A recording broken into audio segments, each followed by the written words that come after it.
Hi, welcome to Digging for Truth. My name is Henry Smith. Along with being a co-host of this program, I'm also the administrative director of the Shiloh Archaeological Excavations in Israel, operated by the Associates for Biblical Research. And for 3 years, the staff and volunteers have been excavating at the site of ancient Shiloh. According to the Bible, the Israelites worshiped there for 300 years, and it was there that the presence of God dwelled, in the tabernacle, and the Ark of the Covenant resided. We just finished our third season of excavations at Shiloh, and Dr. Scott Stripling, director of the excavations, joins us today from Texas to help us understand what our team has found there during these past 3 exciting seasons of excavation. Scott, welcome back to Digging for Truth. Hi, Henry. I'm glad to be with you from here in my office in Houston, Texas at the Bible Seminary. Yeah, it's great to have you back on the show. You've always been in studio, but this time we get to have you via Skype, and we're excited to do so. So we can do cool things with technology when it works. Yeah, that's right. That's right. So let's jump right into it. We're talking about Shiloh today, as I mentioned in my introduction, of course, and you are the director of excavations. You're going to tell us all about the wonderful discoveries there. But let's begin at the beginning. Let's talk a little bit about how ABR came to have the opportunity to dig at Shiloh, because it's really quite a series of great events that occurred in our ministry. So ABR has been working in Israel in the Highlands for 40 years, from 1979 to 2019. That's 40 years. I know that's hard to believe, but that's encompassing the dig at Khirbet Nisya, Sagot, then Khirbet El Makatir, and now, after having completed 3 seasons at Shiloh, puts us at 40 years. So it gives us really a regional perspective of what's going on in that area, and expertise, because the pottery differs from region to region and so forth. So that's really been our area of focus. So after bringing the Makatir dig to a close, we were looking for another site in the Highlands, having developed expertise on that Highlands material culture from the Bronze and Iron Ages. And the door opened for us at Shiloh really through an invitation from that community and from the Antiquities Authority, who had been very pleased with the high quality of work that we had done in the past. And so we just segued. Normally people would publish the findings from the previous dig, and which would take a few years, and then start a new dig. But we had this big machine of a team that was up and running, and we just couldn't stand the thought of shutting it down. So we just seamlessly transitioned into Shiloh 3 years ago. Yeah, it was quite miraculous. A lot of relationships developed over that time, and a lot of prayer, and it sort of just happened, and it became obvious that God wanted to direct our ministry that way. It's quite extraordinary. Now, in your comments, Scott, you mentioned the Highlands, okay? And there's a lot of archaeological digs in Israel, a lot of different places. Maybe you could talk a little bit about the significance of the Highlands related to the Bible, and then the other areas of Israel that are excavated. Maybe you can expand on that. Sure. We all agree that in the Highlands, which would be ancient Judea, Samaria, so sort of that central hill country ridge that runs from Shechem in the north to Hebron in the south, that's where the concentration of early Israelite settlements existed.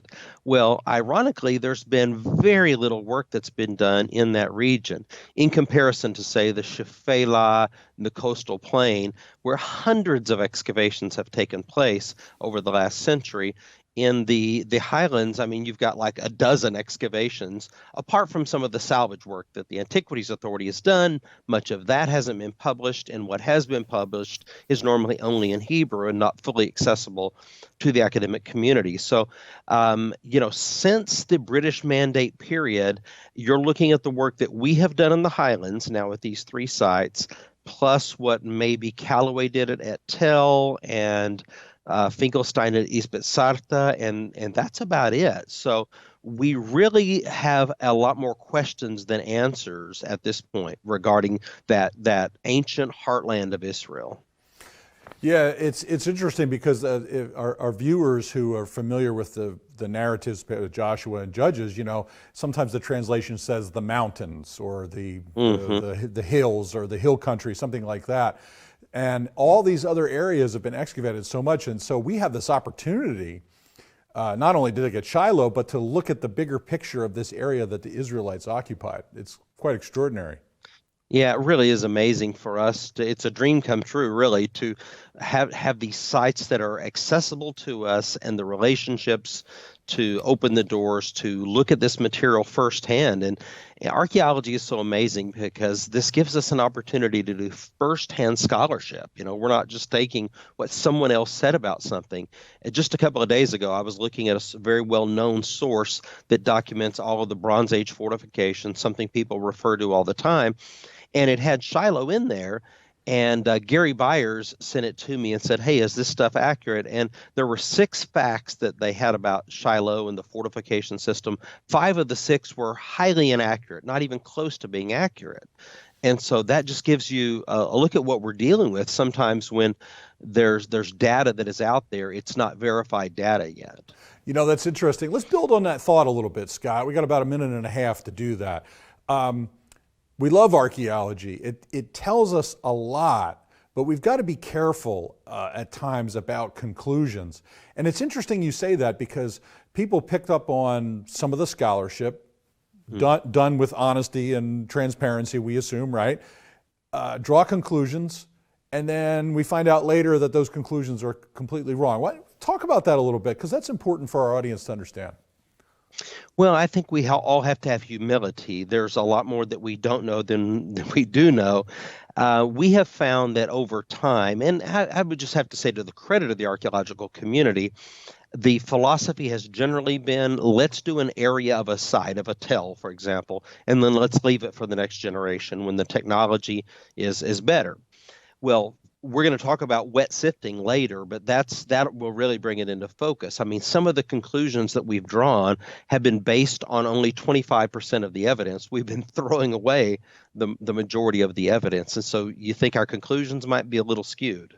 Yeah, that's right. And it's reminded something that we always talk about at ABR, that we're getting a slice of the past when we dig in archaeology. We don't have the full picture. We have the biblical text, which actually and sometimes tells us a lot more. Sometimes it doesn't tell us anything, so there's a lot going on there. But I like what you said about maintaining humility. I think that's important, even though we're doing a scientific work.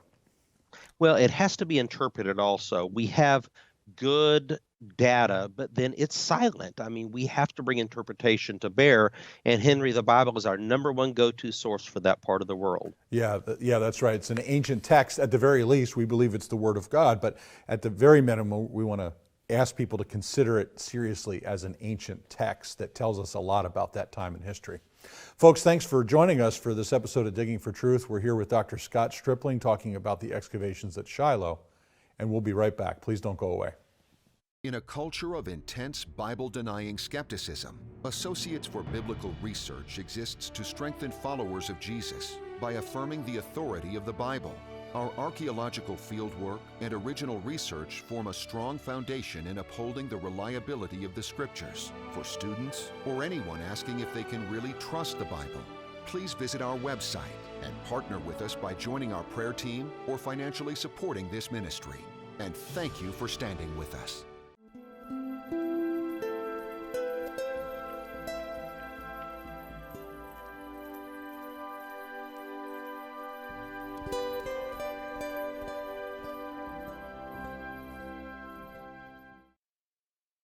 Hi, welcome back to Digging for Truth. I'm your co-host, Henry Smith, and I'm joined today by my colleague, friend, and archaeologist, Dr. Scott Stripling, joining us from Katy, Texas. And Scott is here to talk about the excavations at Shiloh. Now, in our last segment, we left off with the thought about incomplete data and just being humble about what's been found and how we interpret it. Now, one of the things we do in archaeology, Scott, is we not only dig up the new, but we go back and look at the old that's been dug up already. And at Shiloh, an archaeologist named Israel Finkelstein had a deposit of bones and other materials. Now, we'd like you to share with the audience the significance of that and what we're doing with that, because it's really super important, if I could say it that way. Israel Finkelstein in his Area D, which is on the eastern edge of the site, uncovered what I would call a favisa, or a bone dump, and it had a large amount of late Bronze Age pottery in it as well. And in the bone dump, Finkelstein noted several interesting things. Number one, these were only bones of animals from the biblical sacrificial system. And so he concluded that this was clear evidence of a Canaanite sacrificial system at Shiloh. And so I chuckle at that because, of course, in Professor Finkelstein's mind, that Israelites had not arrived, whatever he terms Israelites or proto-Israelites, which I suppose arose from the native population in his view, it was a couple hundred years later. So he sees this early period of Israelite settlement, which is around 1400 BC when they settle in. He would attribute that then to the Canaanites. So I would see that differently and would attribute that to Israelites. Now, one of the big questions that people always ask is, where was the tabernacle at Shiloh? And when you visit the site today, you'll see the northern platforms where the tourist guides will take you. But the problem with the northern platform is that people would be carrying bones uphill and then dumping them over the edge, which seems kind of counterintuitive. We did some further analysis of the bone deposit and determined from Finkelstein's own notes that the majority of those bones, not only in the bone deposit, but in other sites, other places on the site as well, that these bones were predominantly from the right side of the animal. Now, Finkelstein just notes that as a fact, which is very helpful that he did, but he doesn't offer any interpretation. Sometimes as you know, there have been lots of news articles out this week after the big Jerusalem Post article, and they always like to talk about, well, we're biblical archaeologists, or we have the Bible. One article said the Bible in one hand and a spade in the other hand. Yeah. Which I've never actually had a Bible in one hand and a spade in the other hand, but I'm thinking about trying it. That's a pretty good idea. It's kind of hard to work that way when you're holding a book in your hand and trying to dig with the other. How do you do that? I'm going to try it anyway, just to see. Yeah. But without the Bible, Henry, how would we interpret something like that? Because we don't have anything from Egypt or Mesopotamia that comes to bear, at least to my knowledge, on right side versus left side of animals. But in Leviticus chapter 7, we do. And in Leviticus 7, it tells us that the right side of the animal belonged to the priest. It was the priest's portion. Now, do you see what we're getting out of the bone deposit, along with our other evidence? We're getting animals only from the biblical sacrificial system, with pottery that dates to the earliest period of the tabernacle at Shiloh, and the predominance of the bones is from the right side. Yeah, see, that's fascinating. It's interesting too, because what we pointed out in our last segment and brought up here is, one is you got all this raw data and you have some interpretation from Finkelstein. Now we're coming along and re-looking at the data and saying, A, there may be a better interpretation, and B, he didn't provide any interpretation of this right side phenomenon. Mm-hmm. Let's take a look at the biblical text, and lo and behold, what do we have? We have something that looks like it matches. It's a synchronization, what I would call it. Now, what I want to do ultimately is to take a team, not this winter because we have another project, but next winter, and get that bone deposit out of storage. And let's bring in our zoo archaeologist and let's reanalyze those bones with new technology. I mean, geez, here we are 35, 40 years later. We've got a lot better technology. They did not extract collagen to do carbon dating on the bones. So yes. I would like to find ones that we can carbon date. We'd like to examine them under different types of lighting for cut marks and age the animals, and just do a further analysis. Because on the pottery, Henry, that's in the bone dump, Finkelstein just says that it's late Bronze Age 1 and 2, with the majority of it being late Bronze 1. Well, he doesn't tell us, though, if it's the beginning of late Bronze 1 or the end of late Bronze 1. Yes. And that changes everything. Yes. So we have to get the pottery and reanalyze it with our ceramic typologist, the bones, and reexamine them with our zoo archaeologist, so we can be even more specific in those findings. Now, as a point of clarification for our audience, the end of late Bronze 1 is around the time that Joshua came into the land. And then so as opposed to the earlier part of it. So we see pottery types change over time, just to give a little tutorial on that. Maybe you could expand on that a little. And if I understand it right, there's some unique forms also remains of material in this bone dump, not necessarily domestic everyday stuff. Maybe about a minute to talk about that, Scott. So we really don't know that much about the Highlands pottery from that time period. We're assuming that it's the same as the pottery down in the coastal plain in the Shiloh. Just yesterday, I was looking at an article by Joe Uziel where he's talking about the cup and saucer form that's unique to the Late Bronze Age. And he notes in his article that many sites in the coastal plain and the Shiloh have this form, but it appears to be absent from sites in the Highlands. Well, of course, he doesn't point out, and maybe it doesn't dawn on him, he doesn't point out that the sites in the Highlands haven't been excavated. So, of course, there's going to be an absence of it there. Yes. So when we're analyzing this pottery in the Highlands, we're still just beginning to understand it in clear stratification. Yeah, that's fascinating. Again, so we want to be careful about extrapolating our conclusions from limited data, I think is the lesson that you're putting forth when you say that. Yes, absolutely. Oh, very good. Well, friends, thank you again for joining us for this episode of Digging for Truth. We're going to be actually talking with Dr. Stripling in 2 episodes about the first 3 seasons of excavation at Shiloh. This is episode 1. We'll be doing another episode with Dr. Stripling. So we want to encourage you to stay to watch both episodes and to stay around for our 3rd segment of this one. And we'll be right back after a message. Thank you. Bible and Spade is a non-technical quarterly publication published by the Associates for Biblical Research. Written from a scholarly and conservative viewpoint, Bible and Spade supports the inerrancy of the biblical record and is a must-read for both the serious Bible student and anyone asking if they can really trust the Bible. Archaeological evidence, properly interpreted, upholding the history of the Bible. Subscribe today at BibleArchaeology.org.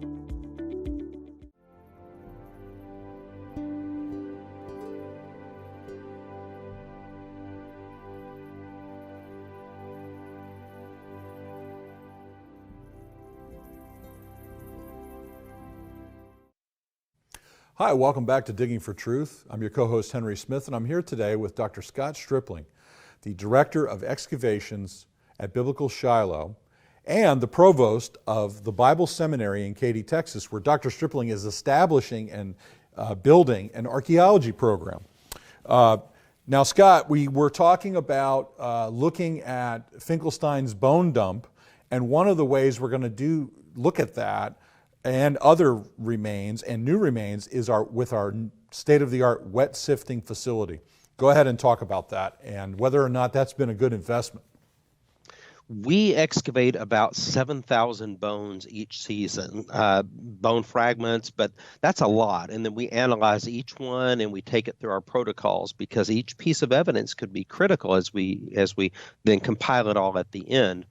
When we began the dig at Shiloh, we were totally committed to wet sifting. I had worked for 2 years as a supervisor in Jerusalem at Emek Sudim on the Temple Mount sifting project. At Khirbet el-Makadar, we had no water, and so it was just simply not possible for us to wet sift. But one of the exciting things about going to Shiloh was I knew what we were going to find based on my experience in Jerusalem. It was Ronnie Reich and Eli Shukron who maybe 20 years ago first began to experiment with wet sifting down by the Pool of Siloam, and just sort of limited, but they could see right away that there were a lot of things that we were missing with the naked eye. Then when the destruction happened of the southeast corner of the Temple Mount 15 years ago, Gabi Barkai and Zaki Sweet were able to get a license to move that material to the Mount of Olives and begin sifting it systematically. And this is how most of the world began to learn about wet sifting, and this is where I then cut my teeth on it. So we invested $17,500 and built this state-of-the-art wet sifting facility, and it's really been revolutionary what it's brought. We've created a whole system of how we track material from the ground through our wet sifting so we know exactly where that material came from. And I'll just illustrate it this way. In the Finkelstein dig and the Danish dig, all together combined, they did 42 weeks of field excavation. ABR has now done 12 weeks of field excavation because we did 4 weeks and then our 5th week is a week of restoration work. So Right. 12 weeks of actual field excavation in comparison to 42. That's 3.5 times the amount. In those 42 weeks, they found a combined 8 scarabs. Now, ABR in our 12 weeks has found 9 scarabs. Right. So Right. in 12 weeks, we found 9. In 42 weeks, they found 8. Well, we must just really be a lot better than they are, right? Yeah, Well, yeah. that's not necessarily the case. Right. We Right. have a new technology, and it's called wet sifting. So after we dry sift the material, then we wash it, and what it proves is that we've been throwing away a lot of evidence. In fact, maybe 75% of the evidence in the past. And we know this because we've gone back and done samples of the old dumps, the Danish dump and the Finkelstein dump, and they're full of important archaeological material. So this has been across the board. This is not throwing stones at anyone, but this is just across the board how it's been done in the past. So we're super excited about sharing this technology and plan on next year actually publishing it. Yeah, it's extraordinary, and the investment that we made, the support we've gotten from our supporters to be financially to be able to invest in that, has paid incredible dividends for us. And I love the way, Scott, in your leadership, we want to share this with other archaeological digs, tell them about wet sifting, encourage them to do it so they can find things that they're basically throwing away because they don't know it. It's really extraordinary for us, and it makes it more exciting on the dig too, I should say, for our volunteers. It Now, sure does. I'm going to shift. We'll probably talk about wet sifting as a thread in our next episode as well, because it's always there for us. It's always an important part of what we're doing. But let's shift a little bit for our last 3 minutes here, Scott, and let's talk about the Battle of Aphek, the capture of the ark by the Philistines in 1 Samuel 4, and how it relates to Shiloh. I'll let you go with that. Okay, well, the biblical text says that the Israelites send the Ark of the Covenant from Shiloh to Aphek, or Ebenezer, if you will. And we have this Battle of Aphek, or Battle of Ebenezer. And the Philistines defeat the Israelites. The Ark was not magic after all. And God allows them to be defeated and the Ark to be captured. Now, interestingly, that's exactly 26 miles from Shiloh. And the reason I say that's interesting is because there's a runner, the Bible says. He runs back to Shiloh and brings the news to Eli. When Eli hears it, tragically, he falls over backward and apparently breaks his neck and dies. So Right. It's a tragic end of the story. So Yes. I often say that the first marathon was not at Marathon, Greece. It was actually at Aphek to Shiloh, 26 miles, because 26 the guy miles. ran the whole way. Yeah. Yeah. Now, there has been, so there's a battle that takes place, and the Bible doesn't say that the Philistines destroyed Shiloh, but it's implied and consistent with the biblical text. You got about a minute and a half to expand on that, if you could, please. Okay, so in Psalm 78, the implication is even stronger. So it never explicitly tells us, but Jeremiah 7, Psalm 78, and then the passage in 1 Samuel all imply the destruction. Finkelstein in Area C found a small area that he attributed to the Philistine destruction. We had not been able to nail that down, although we had hints of it, until this past summer. And so Right. we have a plastered floor this last summer, and underneath that plastered floor, we have a beautiful pottery, carbonized material that we can date, and a very large destruction layer.